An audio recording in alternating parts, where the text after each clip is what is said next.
Ձեռք բերեք իտալական նրբագեղ ու բարձրակարգ սալիկների նշված տեսականին, վճարելով բացառիկ 4400 դրամ 1 քառակուսի մետրի համար։ Morning, Barefches, Mr. Deputy Prime Minister, Deputy Ministers, colleagues from the government, representatives of the executive, Mrs. Hakopian and members of the platform, dear colleagues, ambassadors of the European Union and other representatives of civil society present today. I want to greet this meeting and to greet the level of constructive engagement on the side of the government in the first place, but also on the side of the civil society. It is very important to have this dialogue in the context of the implementation of the SEPA agreement. The SEPA agreement, termed also a couple of years ago a blueprint for reforms by Prime Minister Pashinyan and actively pursued by all of you on the government side, is a very demanding text that we have agreed to implement together. It contains very concrete recommendations and commitments for reforms, and I know how much you have been investing in the implementation of all these commitments. We have a system of monitoring and of having dialogue on the implementation of these reforms, not only with the civil society, but also very actively between the various bodies of the agreement, the Partnership Council, the Partnership Committee. Actually, we have had last week a meeting of the Partnership Committee in the trade configuration here, and also we are going to have the General Partnership Committee meeting in Brussels in the beginning of July, and we are planning a meeting of the Partnership Council soon. And numerous subcommittees take place. Why do I mention this? In order to show the degree and the frequency of the interactions that we have. This is very important. It is very important to discuss. It is very important to ask for opinions. And it is very important to implement on the ground those very demanding reforms. These are indeed very demanding reforms which require also technical assistance, transfer of expertise from our member states in particular, but also other experts through different means of technical assistance. We have a SEPA facility which is actively implementing helping the government to implement these reforms. And actually the process is really ongoing.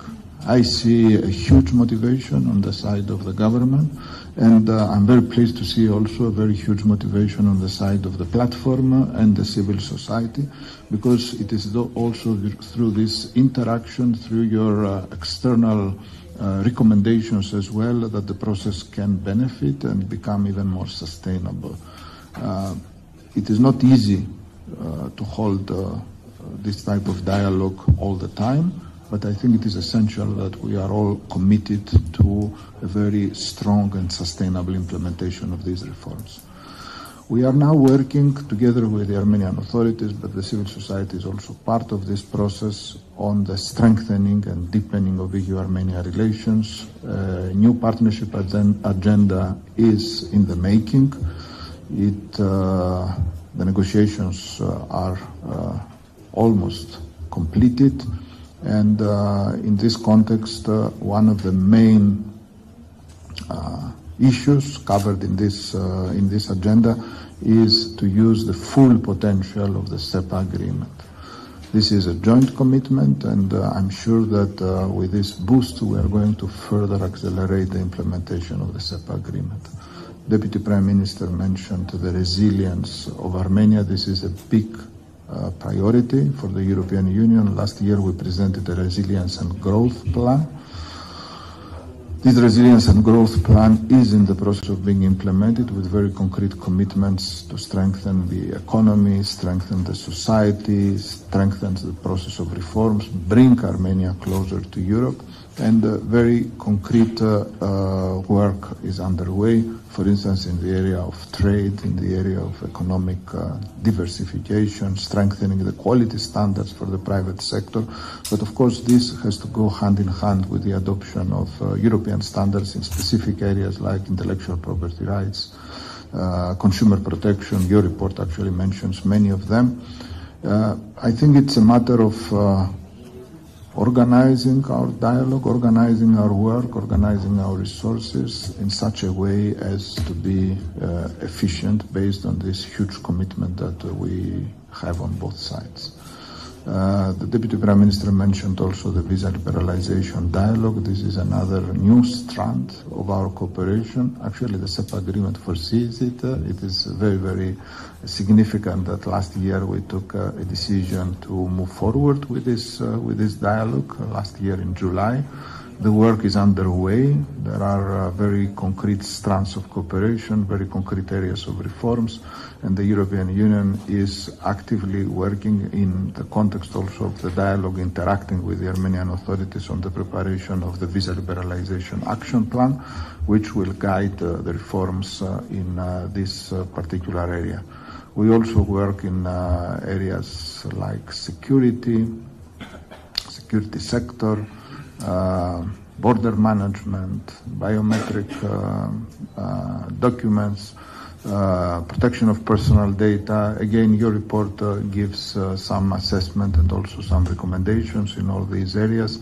I think it would be interesting and important for all of us to take heed of the expectations of the civil society and see also how we can be more efficient together. I think it is very important to keep in mind that these reforms and the implementation of the SEPA agreement require a all of the society approach. Very often we talk about the whole of the government. I think there is no doubt that we have a whole of the government approach here, and I have always been impressed by all the meetings discussing SEPA implementation. You have also been present, Mrs. Hakubian, in the various meetings that we have organized, and you are always participating in those events together with the other members of the platform. But I think that what we need really to see is what is the additional effort that the civil society has to make, but also very actively, I think, more and more the private sector, the social workers. At the end of the day, the result of what we are doing depends on all of us and on the aspirations of all the strands and the segments of the Armenian society. We are here to support this process. I want to mention that I'm always very impressed when I travel in the country. Last week I was in Munich together with my colleagues from the Team Europe, and we were very impressed to see the commitment for the implementation of our Resilience Munich initiative, the results already achieved, but also the aspirations of our local beneficiaries, stakeholders, young people, families. Really very, very big expectations from this cooperation, and we are here to deliver for all these people. The expectations are there, but I have to say that what impressed me the most was not so much the expectation, but also the readiness from the side of all these stakeholders, and this is across Armenia, not only in Munich, to participate in this process and to deliver for their community and for their society. This is actually the same objective that Deputy Prime Minister has mentioned. This is what we mean when we talk about the resilience of Armenia, the resilience of the Armenian people.